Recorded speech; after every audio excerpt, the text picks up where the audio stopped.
We get Kraken. I know this is going to be a recurring theme for this show. We get Kraken on the Kraken. Oh, it's very, very true as to this team. We have it broken down with our guys. This is Teal Town Live.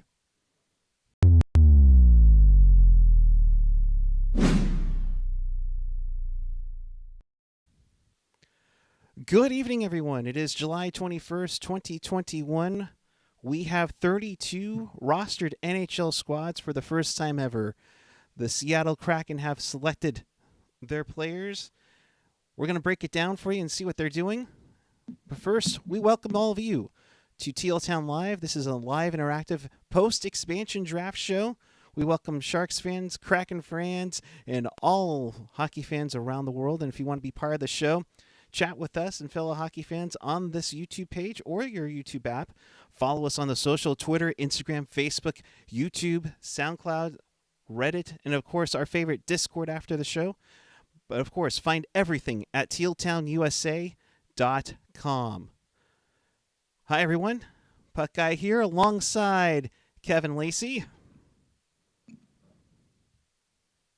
Oh, I didn't know that was the intro to. Okay, hello everybody. nice to be here. Hopefully with fewer audio problems and video problems than ESPN, who got off to a great start with their programming. Because, as y'all know, I absolutely love ESPN. But I do actually love Teal Town USA. So happy to be here. Glad you all could be with us live or on your favorite podcatcher. Nevertheless, thanks for watching and listening. All right. Thank you, Kevin.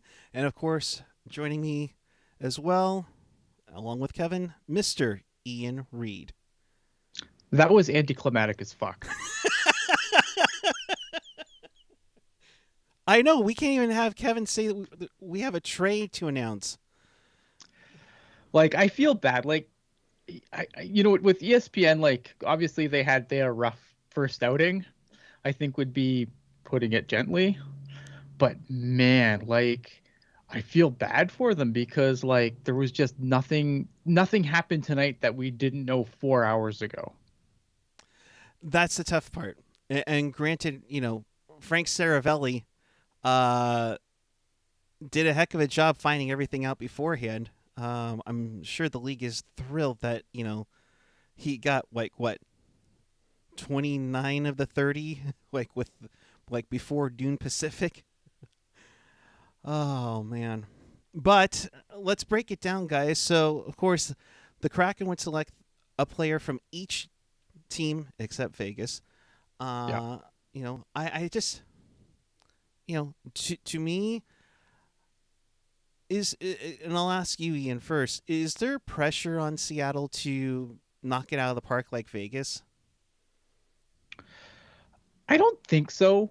I think it would be it's a big ask to ask Seattle to do what Vegas did in their first year, right? Like, going to the Stanley Cup final, I think that's a big ask. And I think if Seattle went with that just solely in mind, I think this team looks a little bit different than it does right now. But I think it's a big ask. And I think it would be unrealistic to try and top what Vegas did. I think that what they've done, they've probably, like, this team is, I think this team's going to be competitive, but this team is very much built with the future in mind. As they should, because defensively we saw they were able to build out a pretty good core. Goaltending, I have questions about, but that forward group, no matter who they took, the forward group was going to be pretty slight. That's why I went, and I think you did too, I went with Vladimir Tarasenko on our expansion draft preview show because I was thinking they have to have some kind of semblance of scoring. So, Alex True's a nice player, and I kind of picked that one too. But he's not going to be the focal point of that roster. Right. So they're going to have to make a splash here in free agency. and the draft. I imagine Seattle will take a forward in the draft. So there's definitely room for improvement. You're right, Ian. This is not the roster they are going in with to start the season. There have been rumors about trades.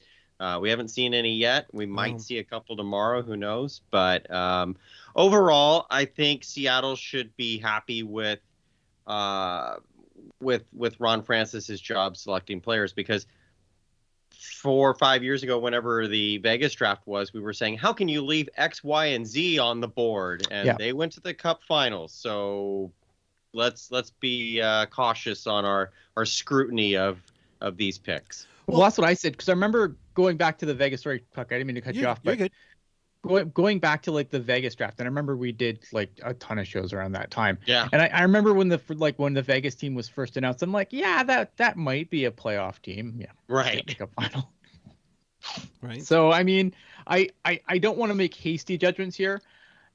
I was surprised though with some of the names they did leave on the board. Sure.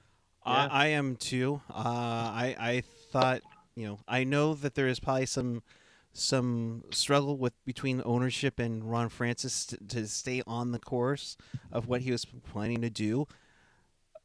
And you dangle that little carrot of Carey Price, who lives out in the Pacific Northwest, has, P&W ties and everything back when it is WHL days.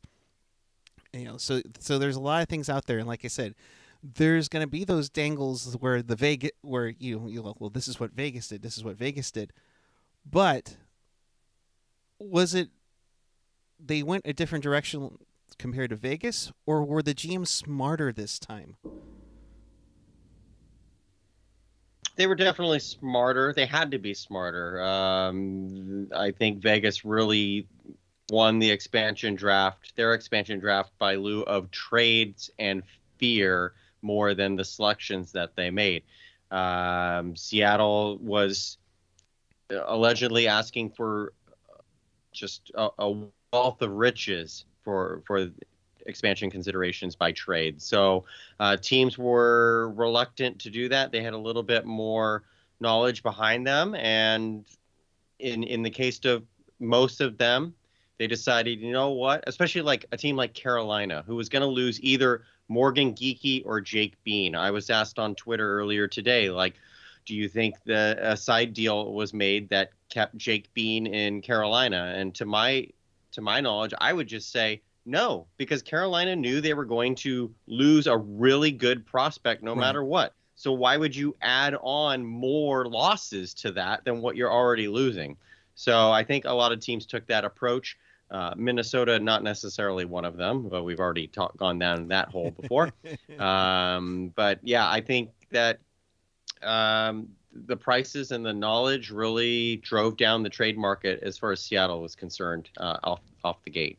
Yeah, I think adding on to what Kevin said, the one thing where I think GMs did learn a lot from the Vegas situation, and I think a lot of us were kind of skeptical what they would do because of the flat cap, if it would kind of make them. But you saw a lot of players get distributed before the expansion draft to other teams, where other teams were able to add to their protection lists and beef up at the same time. So I think GMs absolutely learned from the Vegas experience. I still think, though, if I'm Seattle, like, I think there's a couple players that you would hope that they would have been able to maybe put the screws to a little bit. And I'm kind of surprised with some of the picks they took from some teams, considering the players that were available.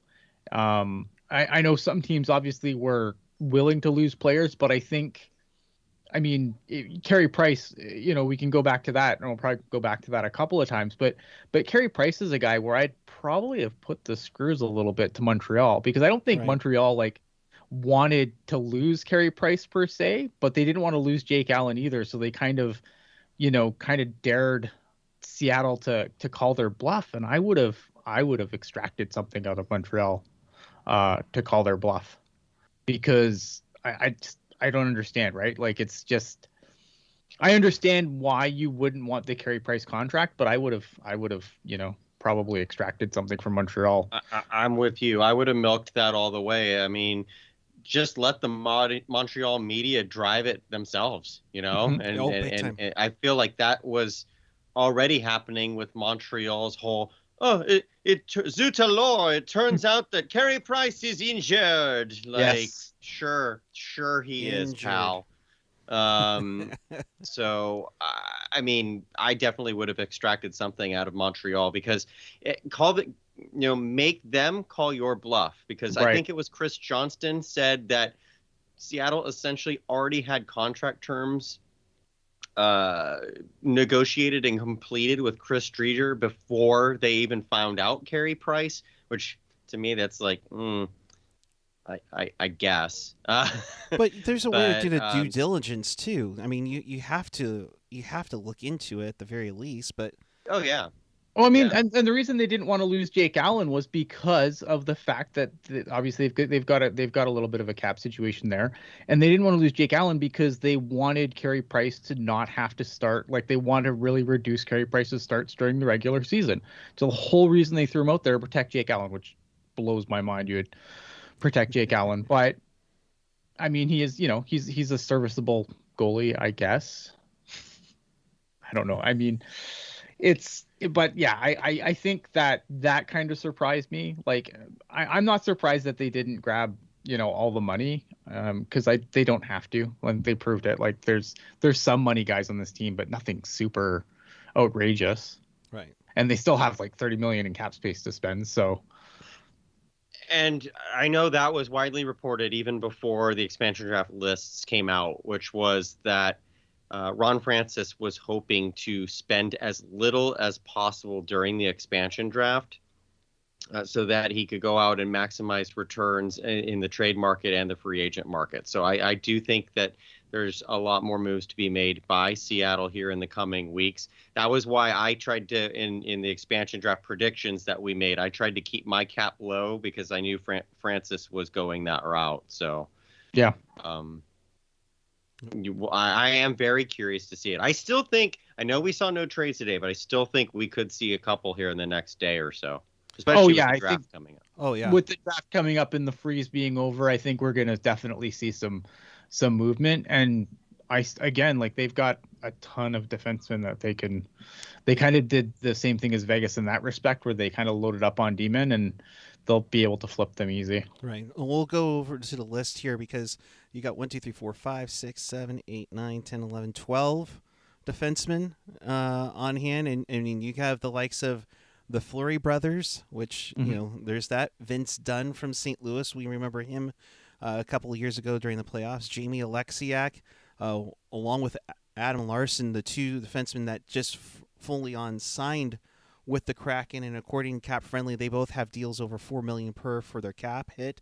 4.6 for Alexiak and 4 for Larson, according to Cap Friendly. Thank you very much. And I think the 4x4 for Larson's a good deal. I think that's very adequate money for him. Yeah. But looking at this, I see 3 ties to the Sharks. And 1 San Francisco Bull. I can't let that go with Yanni Gord. I wasn't going to let you if you did. But former Barracuda Colin Blackwell, who's made a name for himself in New York. Alexander True, with he played junior with the Seattle Thunderbirds, and some guy named Jonas Dinscully. Oh, I'm sorry. Yes. Jonas Donskoy. The 3 former Sharks going to wear the Kraken navy and icy blue. In Sean Kemp's defense, he was wearing a medium-sized T-shirt on a quadruple X size body, and so I don't know if he had any blood rushing to his head at that point. So he may have. He should have just gone the Marshawn Lynch route, which was Callie. Yeah, my boy right here, my boy Callie, like, for Callie Yarncroke. Like, that was well played. Sean Kemp, yeah, not so much. So you would think they would, like, better than a certain Barracuda announcer though, who's let them paid to know. do Oh, that. Jesus. Like, you would think they wouldn't, like, they'd be like, okay, this is the guy's name, this is how you pronounce it, go. Yeah. Right, you think they would have it on the card, like, seriously, or even just prep them before they go out. You know, Right. don't just blindside them. Like, and you heard like one of them was like, "Oh yeah, I got two easy names to say." It's like, oh my gosh, come on NHL, really? I know some of the names are hard, but my gosh, come on. I still think the biggest gaffe was that the Carolina Panthers gave Oh up god, Morgan Geekie tonight, I which didn't know. those two. Go ahead. I didn't know the Hurricanes were also exempt from the expansion draft. So Yeah, Apparently. welcome the 33rd team in the National Hockey League, the Carolina Panthers. You know, we've been hearing a few rumors here about the Hurricanes possibly moving, which I don't buy, but didn't know Carolina was expanding. So maybe they're the South Carolina Panthers. hey, There you go. I'm loving the full duplication of the CFL where they have used to have Rough Riders and Rough Riders. Now we have Panthers and Panthers. I think that's pretty cool. And if And I don't know both if social media teams were fantastic. oh yeah, and the Panthers put up the Hurricanes logo in Panthers colors. So, but let me start with the former Shark Jonas Donskoy. Obviously, the biggest name that was in Teal. Where do you slot him, guys? I think he's gonna be definitely in the top six. Could he be? He's your second line right wing. I think ideally you'd want him to be the second line right wing. I'm trying to pull up the list of Well, players Jordan Eberle is going to be their first line right wing. where they're at. But I mean, right now, I think he'd be the first line right wing, just offhand, unless you put Eberle there. Probably just flip flop there. Yeah, ideally, Donskoy's middle six. I am curious to see though, like Jonas Donskoy clearly has offensive talent, and he really played extremely well in Colorado. His best season of his professional career this past season. Can he do it with Seattle? Because definitely a different kind of build out than what Colorado has, which is all octane offense. Yeah. Uh, Yeah, I think you look at Jonas Donskoy and like it's going to be really interesting because when Jonas Donskoy signed that deal in Colorado, I was like, for that money you can have him. Yeah. And it's going to be really interesting to see how good that contract looks over the next couple of years. It's going to remain to be seen. Now, let me shift over to Alexander True. Boys, I mean, you guys. I know Kevin, you saw him with the CUDA. Ian, I know you watched the AHL games with the CUDA as well, and seen True here. He got a cup of coffee, last couple of seasons with the Sharks. Can he make this roster? I mean, I wouldn't. I think he'll get a chance, but He'll get an depending on opportunity. now and then. I mean, I think anyone who got drafted today will get an opportunity. There are a few players like Alex True, Nathan Bastian, who are like on the cusp and ready to be NHLers, but don't know if they're no pun intended, true NHLers here.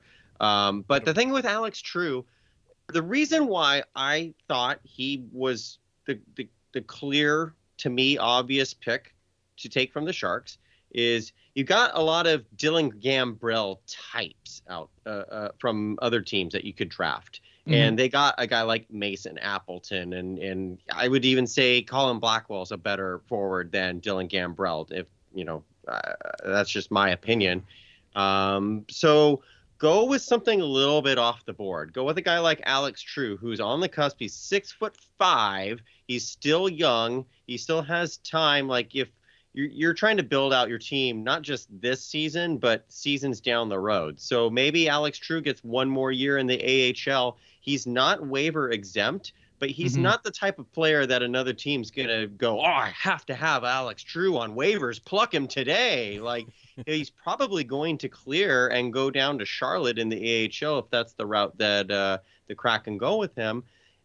Probably have a really good season, and then maybe next year when a couple of these contracts drop off that the Kraken drafted, maybe that's when Alex True finds his way into full-time NHL work. But remember, guys, I this past year kept saying Alex True was the 13th forward, no doubt, for the Sharks, and it didn't happen. But his career is not over by any means. He's 23 years old. He still has time.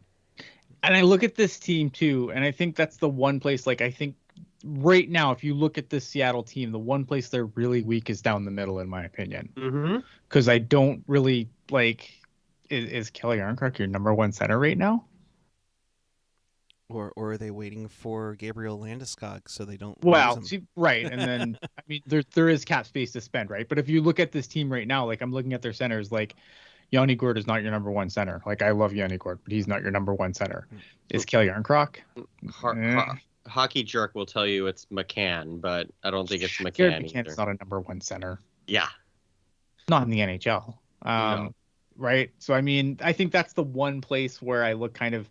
I mean, there's definitely opportunity there. Now, obviously, again, this team still has $30 million in cap space, and free agency is coming. Mm-hmm. Yeah. So they can definitely improve upon some of the little holes here. But at a glance, if you want to look at a hole in this roster right now, it's down the middle. Yeah. They currently sit, according to Cap Friendly, just a scotch under $29 million under the cap. They're at 52.5 million roughly there. So AJ is on the call with Doug Wilson. So we've been getting some quotes here. And General Manager Doug Wilson saying, Seattle did their homework and got a good player out of this. Guys, are you surprised it wasn't like a guy like Donato, which a lot of people had in their expansion picks? Not. Go ahead, Ian, but I say not at all. No, I think I mean I always like Kevin's reasoning behind picking Drew, because again, you have to pick guys that are not only going to be on your roster, but you need, even though you're sharing an AHL team, you still want guys on that team. You want guys to come up together, and I think Alex Drew is a great, he's definitely a great guy to have on your farm team. I think with Donato, the one thing, and Donato was my pick, but my kind of method for taking him was going to be, you get his rights, and then you don't qualify him, and then you see if you can get him at a cheaper number. I don't think the Sharks are going to qualify Ryan Donato. Like from the way that the end of year press conference went, like I very much of the opinion that the Sharks are very sour on Ryan Donato. So I wouldn't be shocked if they try to move him before free agency to see if someone else will pick up the QO for him, because I think it's like a 2.1 million QO, which is a lot for Ryan Donato. But no, I'm not surprised, and I didn't love the game. I didn't love the Gambrell deal either, so I'm not shocked that Seattle kind of steered clear of that as well. Yeah, and with Donato and some of the other players who were rumored, like Dominic Cahoon in Edmonton, like some of the media in various markets kind of shot their teams in the foot by letting loose of, I mean, no one has specifically outright said that the Sharks are not re-signing Ryan Donato, but there's been speculation amongst the fans and some of the media, but mostly amongst the fans. But just all signs seem to be that the Sharks will let him go in the offseason. Dominic Cahoon, another player, because he's just the one that comes to my mind, the media straight up said the Oilers are not bringing him back next season. So why would the Kraken bother wasting an expansion draft pick on him when they can get someone who they can either use right now or use as a trade asset and get a draft pick maybe, I don't think Donato was their play at all, just given the rumors around it.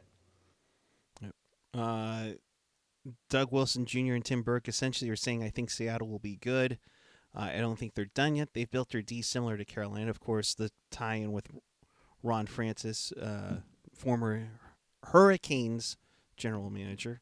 Got to make sure we separate the Carolina franchises in the NHL. Since you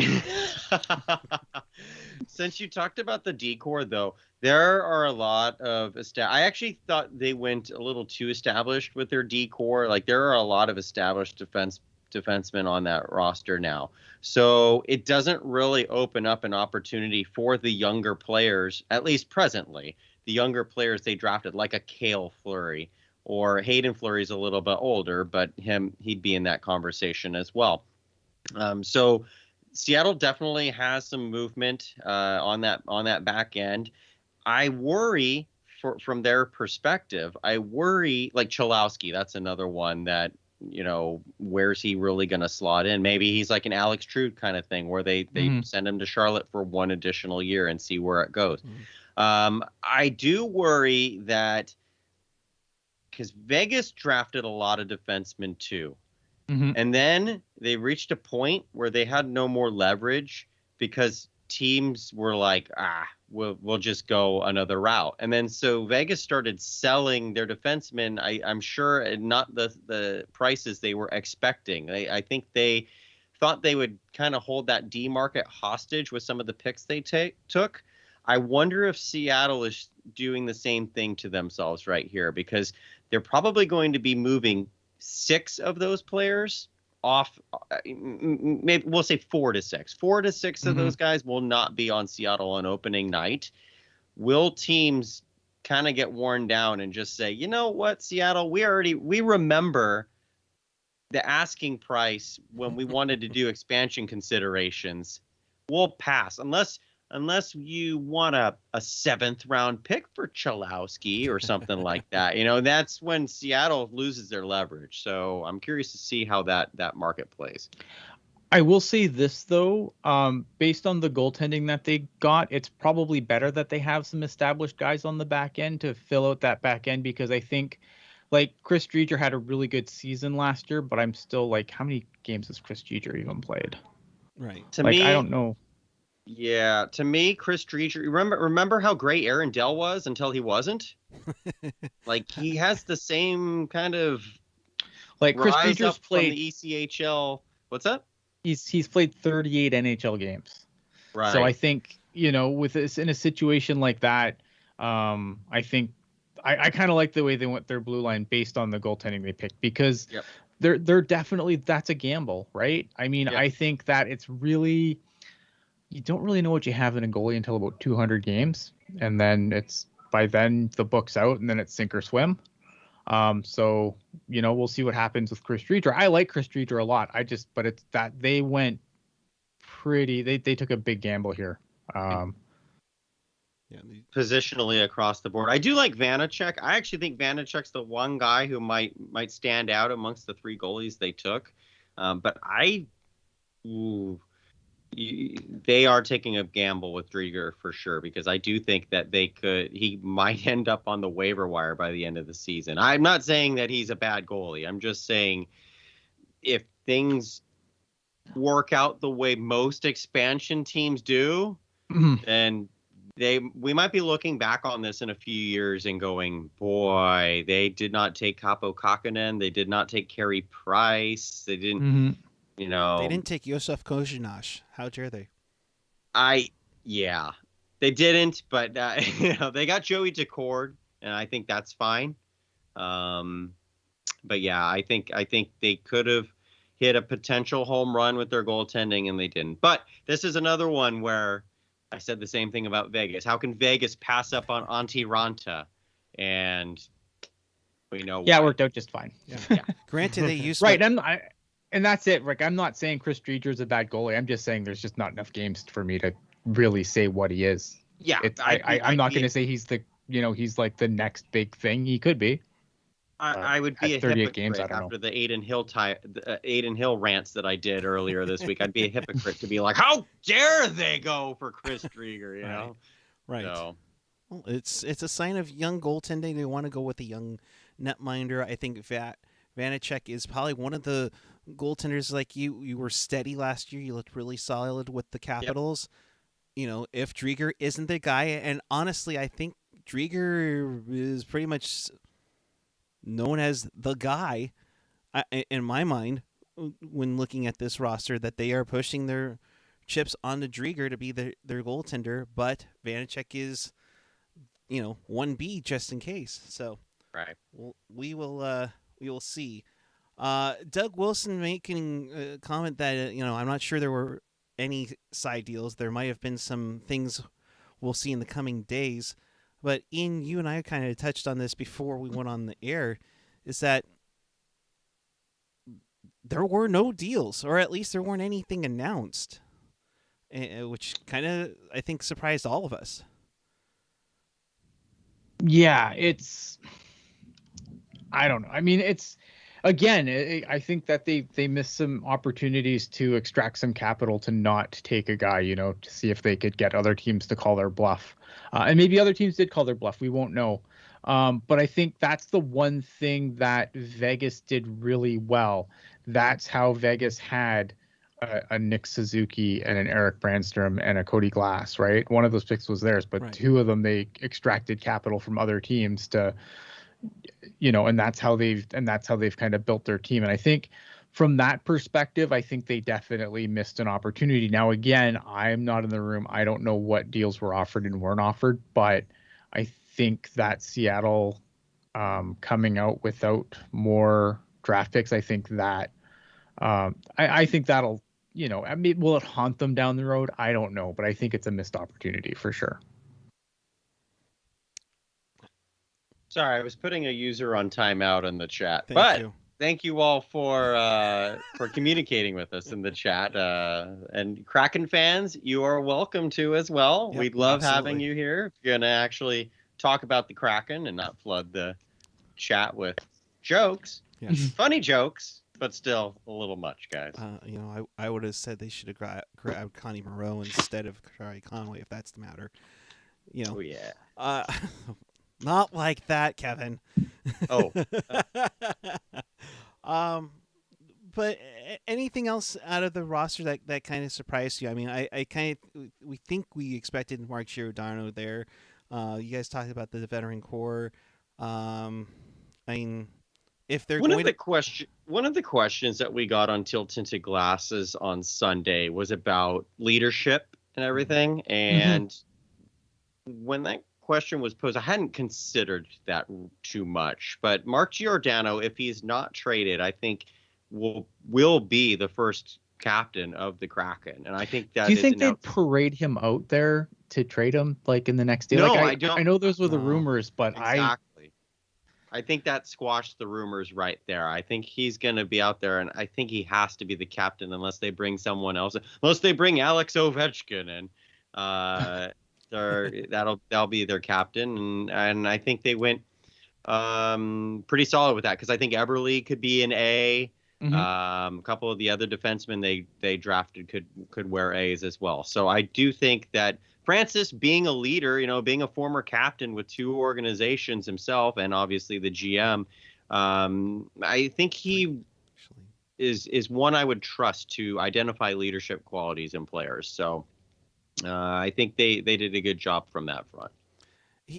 As far as your question, Eric, with surprises, I think most of the surprises are just the players that they didn't take. The Tarasenko's, the Prices. Yeah. I mean, Vince Dunn gives them an offensive front from the back end that really none of their other picks do. So I think that is essential. But they're really lacking that sniper. So I know even with the shoulder injuries that Tarasenko had, that I don't quite believe are as bad as some people think. I think that's the route they should have gone. I think they need that superstar right wing when they can get him for free in the expansion draft. Yeah. And there's still a lot to be told. I think we have till the 27th for the buyout window. So there's plenty of things going on there. Of course, now that with the freeze gone, it's opened up again to make some moves. You're going to have the trades. You're going to have the buyout window open again, which of course will be when DW was asked if Jones will be bought out. We're still exploring our goaltending situation. We'll make those choices in the next few weeks. Well, you've got days. If you're going to do a buyout, you got days. Right. So, I mean, that makes me think, okay, you're thinking about it, but, he's not going to tip his hand. Yeah. I mean, what would hold you back from what, and I'll ask you guys, what would hold you back from having Martin Jones in net opening night? Not having another goalie first. my sanity. You're already paying Martin Jones as it is. Make sure you have a goalie in place first. Here's the thing, and I said this on TTG, like that Aiden Hill trade it depends on what you do next. If you gave a second and Koznash up, so Aiden Hill can be the 1B to Martin Jones and have like a 60-40 split, that's a bad trade. That's a disaster.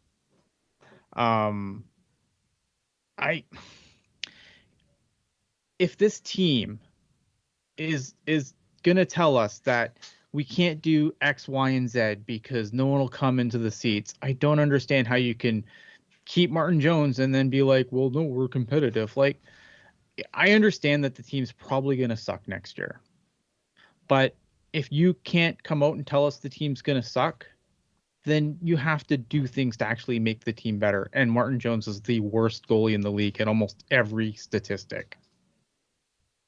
He's got to go. Yeah. I mean, and like you guys have, I know you guys have talked about it before, is that if you know the team's going to suck as well, not to play devil's advocate here with what you said, Ian, if you're going to, the team's going to suck, well, why don't you suck some more? It'd be a cheaper, buyout next year. Which if you I don't say want you're to gonna suck, if Doug Wilson's gonna come out and say, yeah, this team's gonna suck because we're rebuilding draft capital, whatever, blah blah blah, right. That's fine. Keep Martin Jones. I get it, but don't tell me we're gonna be competitive next year and then roll out the same league worst goaltending that you have the last 2 years. Right. That's the problem. It's all in the messaging. If they could come out and not, and again, it depends on what they're doing. Right now, if I take them at face value, they want to try and get back into this race in the Pacific. You can't do that with Martin Jones. You can't tell me we're not allowed to suck because people won't show up, and then you got to take care. Like, I'm not trying to get you riled up, bud. No, I know. The problem is if you're going to don't make stupid decisions based on don't decide, let your business decisions decide the hockey. Let your hockey decisions decide the business. If the plan is to suck, just say it. Because guess what? Sharks fans aren't stupid. They're not just going to believe, oh, we're going to be good next year because Doug Wilson says so at this point. Because honestly, I think the camp of pro Doug Wilson gets smaller and smaller by the month. And dad and son semi-contradict here. Let me give you a couple of quotes here. We're looking to add a couple of forwards, players that can take our compete to the next level. We want to have a very competitive camp come September. But DW Jr. says we're just looking for the best available, not someone to help right now. For sure. Which is interesting because, are we... was that kind of showing the hand a little bit that you have a reset, but you need to get fans in the stands, but it's a reset, but we don't need someone that can be a difference maker right now. Which is obviously all things are true. Yeah, and I've said this too. Like, the idea is you do not have to replace Martin Jones with the goalie of the future. You just need to replace him with better. And guess what? That's basically, at this point, any other goaltender in the NHL. Yeah. It's really simple. I think with the point that you brought up, Eric, about the Wilsons contradicting each other, isn't that kind of where the Sharks are at philosophically? Like, you have this roster with 8 great players who want to win now, but the entire rest of the roster says rebuild, rebuild, rebuild. So yeah, I would like to think it's just a crossing of what is being presented outward and not in an internal situation there. Here's something else too. Like, because I'm just, because Hernandez in the chat is like, show me those Jones numbers 2016. 2016 was 5 years ago. 5 years ago. 5 years ago is a long time. You know who else was really good 5 years ago? Matt Murray. Where's Matt Murray now? Pekka Rinne was in the He Stanley was Cup not on final. the Sharks. Matt Murray's not on the Sharks. Exposed to Seattle. Yeah. Yeah. What's Matt Murray's excuse, right? Sometimes goalies just fall off a cliff. It happens. Mhm. But when it happens for 3 years in a row, it's time to move on. You can't live in 2016 forever. That would be. I mean, I understand that as Sharks fans, we like to live in certain moments because the broadcast tells us to, Game 7 in Vegas and blah, blah, blah, blah, blah. But guess what? Times change. Game 7 in Vegas. It's also an Instagram advertisement for you to buy season tickets. Yeah, live in the past. But the reality is he's not good now. And that's the case.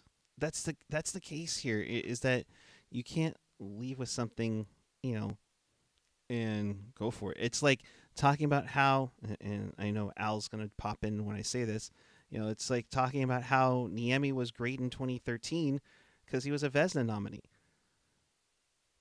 Yeah, that's great. Goalies fall off, man. I mean, look how quickly Nemo fell off. He was in 3 different organizations within 2 weeks, at the tail end of his career. That's what happens, and that's the tough part.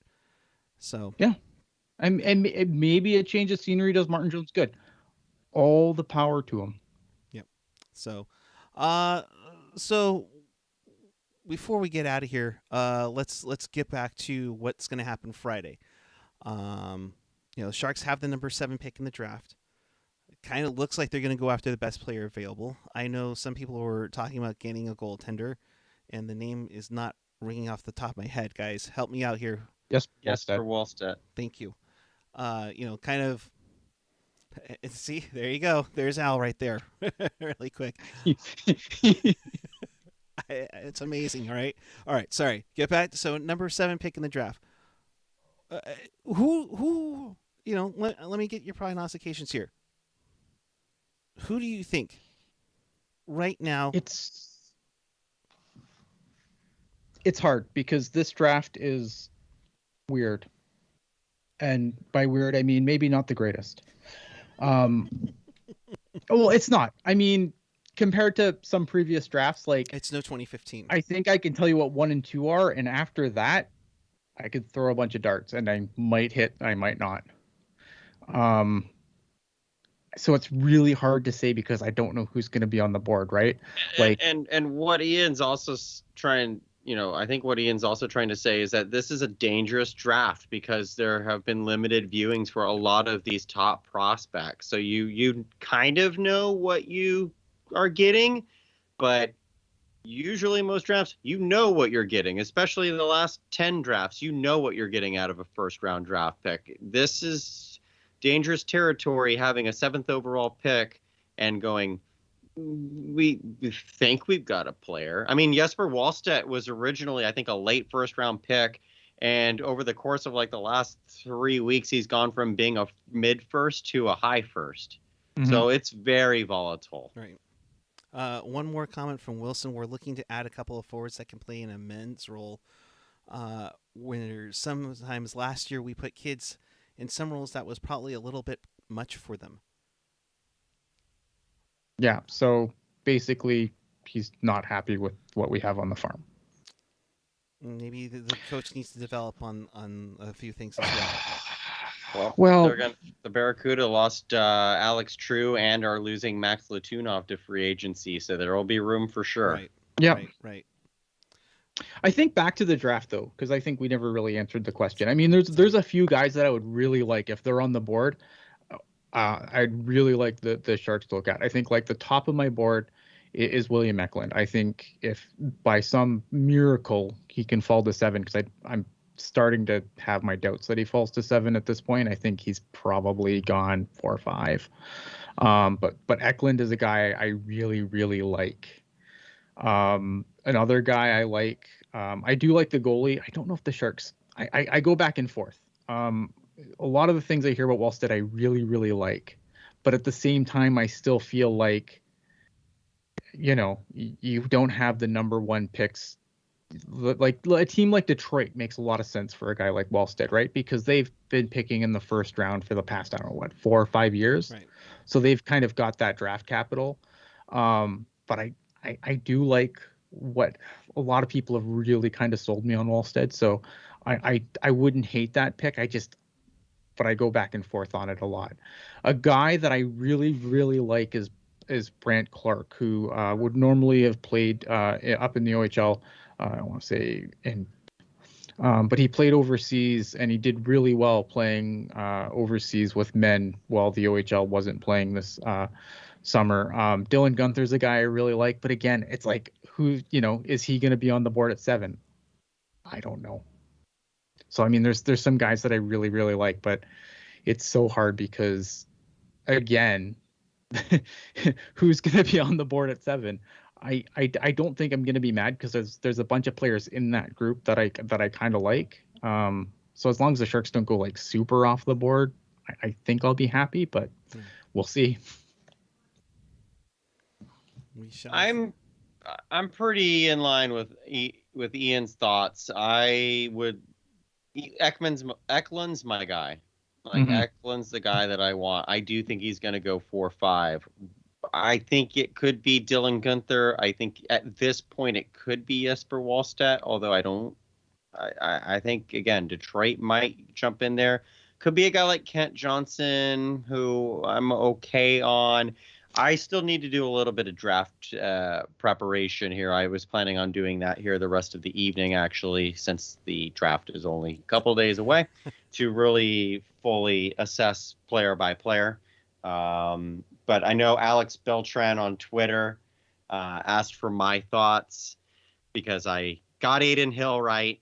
I got Alex True right. So apparently I have to get this draft pick right. I'm not there yet, guys. Right. But follow me on Twitter. I'll get you an answer.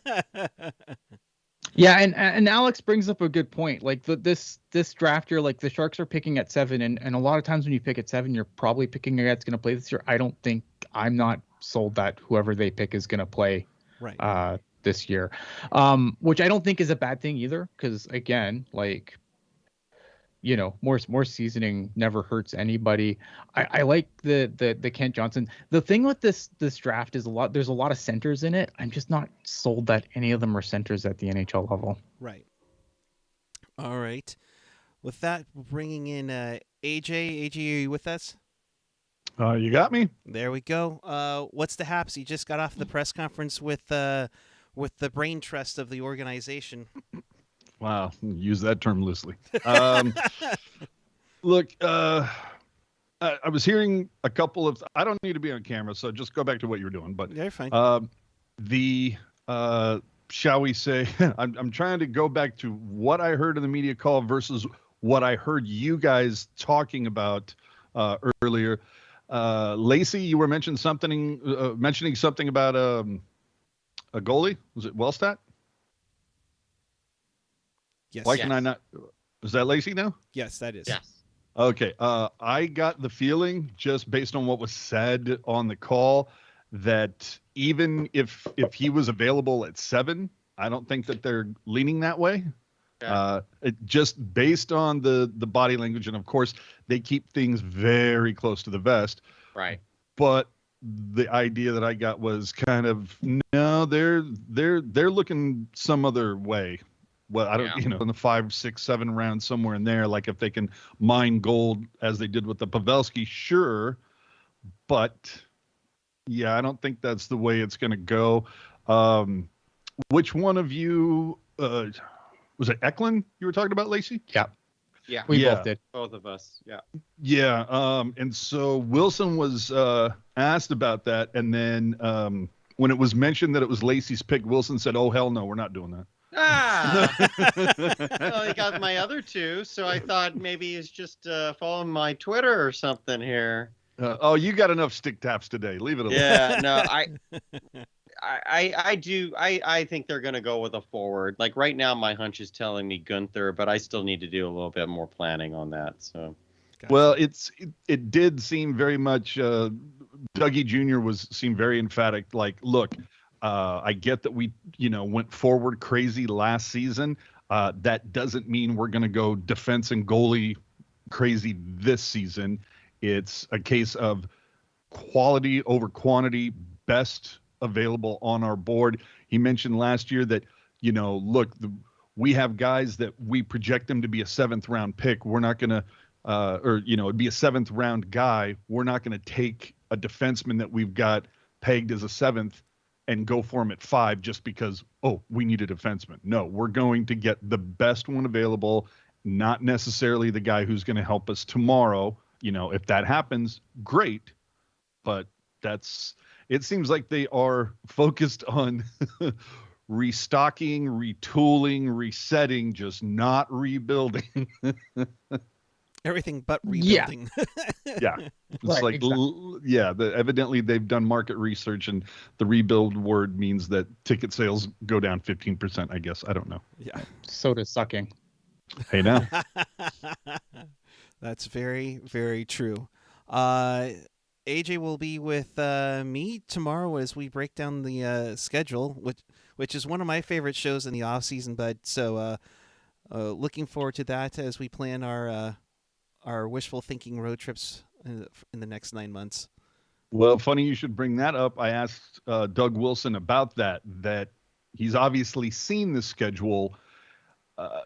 Is that, doing anything for his kind of optimism going forward? I mean, how many times have we heard or seen from the coaching staff, well, we have all this travel. We don't have time to practice. We wish we could practice more, but we don't have time. The schedule precludes it. And so I asked Doug, look, they're supposed to be keeping the whole mini series where you'll play, 2 times, 2 in LA or 2 in Vancouver. So you're going to be there for a couple of days. Is that going to help, with what's going on with those kind of issues?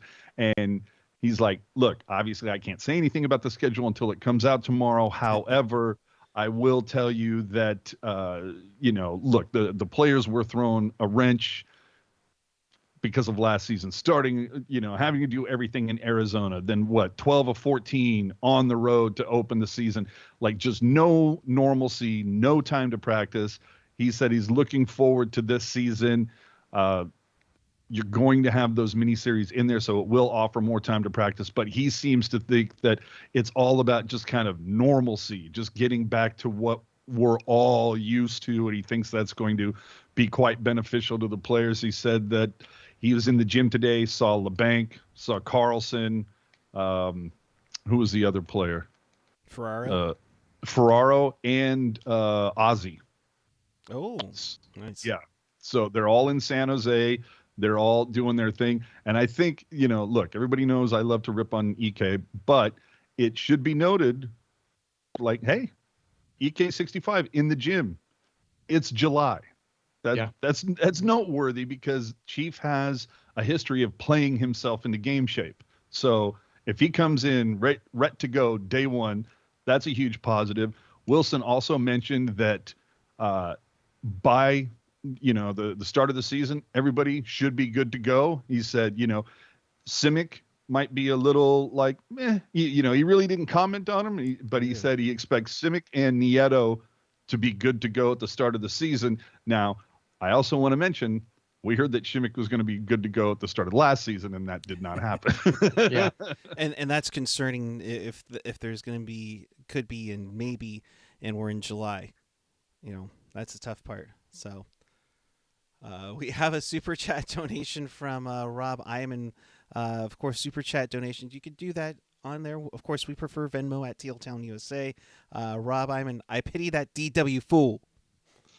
Hope I did that justice. Not that I'm challenging anyone, but usually we go around the league on the super chat. So I'd say maybe on tomorrow's schedule reveal, do a little super chat, and maybe Eric and AJ do the schedules for the entire league. Oh my God.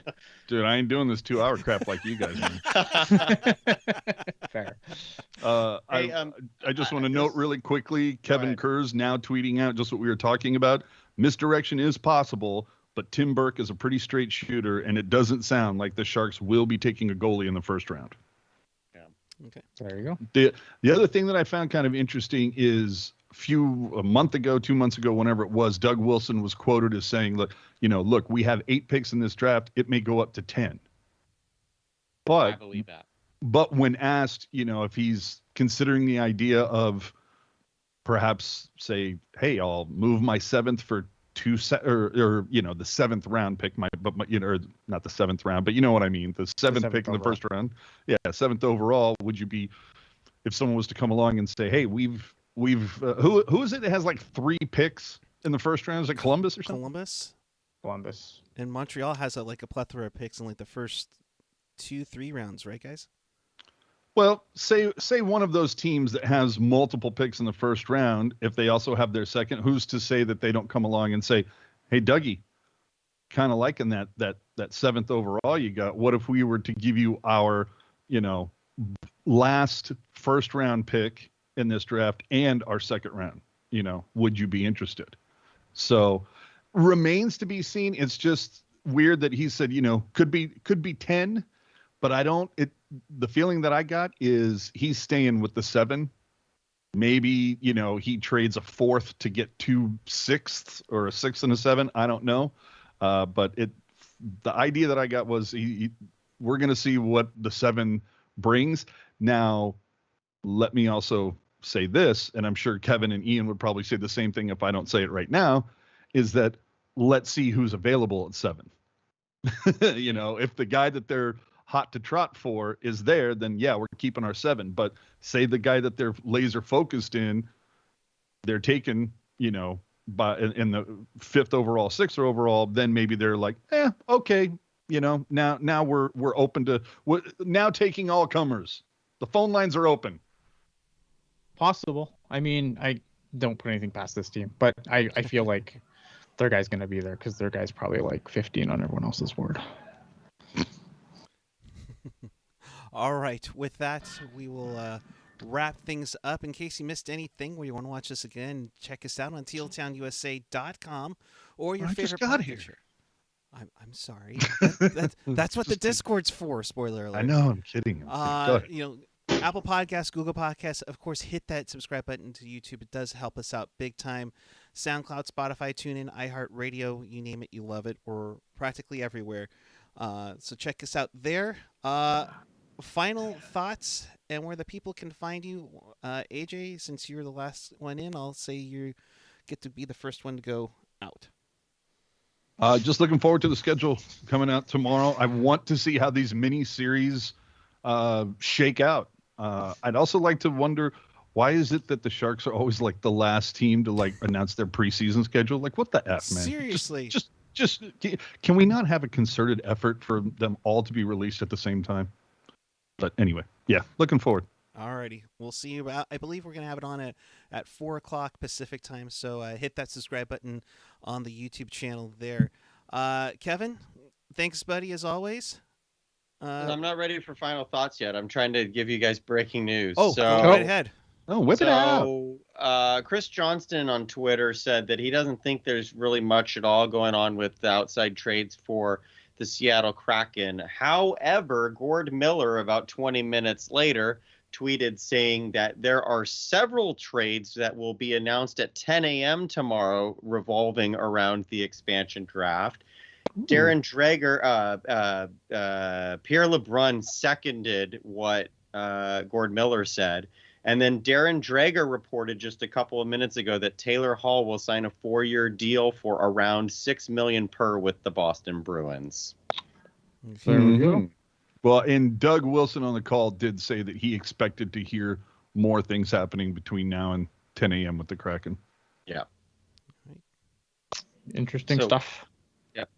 So my final thoughts are that Chris Fowler needs to stick to his day job. I thought he did a great job as an ESPN sportscaster attempting to talk about hockey between the Carolina Panthers. I do think that some jokes needed to be made because it was a very slow and sluggish pace on the draft, and as Ian said in the open, it was pretty freaking boring for a lot of it. But I do think he needed to touch it back a little bit. I liked Mark Giordano's little line about finally getting drafted after all Yeah, these that was years nice. in the NHL. That Dude, was pretty good. nothing's like going to top Sean nonsense. Kemp pronouncing Jonas Donskoi. Yeah, even that was funny. We're gonna remember for things like that. What I hope we don't remember are lines like what Chris Fowler had to say about Vancouver fans thought they were gonna lose a really good player in the draft, but all Seattle drafted was Cole Lind.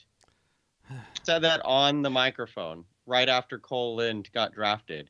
Yeah, fuck you too, Chris Fowler. That's my sign off. I'm at Kevin Lacey 20. Way to drop the mic, buddy. I mean, the same thing, like I said on Twitter, is like, Buffalo's like one of the highest rated hockey TV markets, and you gotta It's a really good TV market. Yeah. Yeah, and you throw shade there. I mean, I kind of get Toronto, but I mean, damn boy, you're not helping things. But Ian, your final thoughts on where the people can find you? My final thoughts are I don't even have any final thoughts. Like I'm all final thoughted out. Like what an underwhelming just I hope this show was more entertaining than that. Wow. I would hope so. Because honestly, I don't know what you're still doing here at this point. You can find me on the Twitter machine at Ian Blogs Hockey. You can tell me how much you love Martin Jones and I will ignore you. Go ahead. All righty. I'm at PuckGuy14 on the Twitter. And I only did it once, Ian. Stop. Hey, Ian, did we get a final count of how many picks the three of us got right? I haven't. I think Ian was at 5, Lacey was at 4, and Jerk was at 4. No, I got 8 right. You got 8? Well, okay. Oh, well, you know what, though? When I was going through those, I hadn't gone to the Pacific yet. So. Gotcha. I'm at PuckGuy14 on the Twitter and the Instagram. We will be back. Here's the schedule for us. Tomorrow, about 4 o'clock, we'll be breaking down the schedule, being AJ. We will live stream up until the Sharks pick on YouTube, so join us for that. Of course, we'll break down the first round after the 31st pick, since the Desert Dogs don't have one. And then we're still working either Saturday or Sunday night. We will have a breakdown of all the Sharks picks, and hopefully get you guys, maybe Mark as well. I think even Landy wants to join us as well. So who? So be on the lookout for that. Most importantly, if anything you learned from this tonight, make sure you hit that subscribe button. Make sure you hit that notification bell, because when we go on the air, if you hit that notification bell, you'll get a little notification. It'll tell you, join us, have fun. And that's what we're all about. We're having a good time talking about our team, the Sharks, and probably one of the crazier weeks or so in the world of hockey, with the exception of this boring expansion draft. But until tomorrow, keep it real, keep it teal, keep it real teal. Thanks everyone for watching. Appreciate each and every one of you. Have a good night. Discord maybe?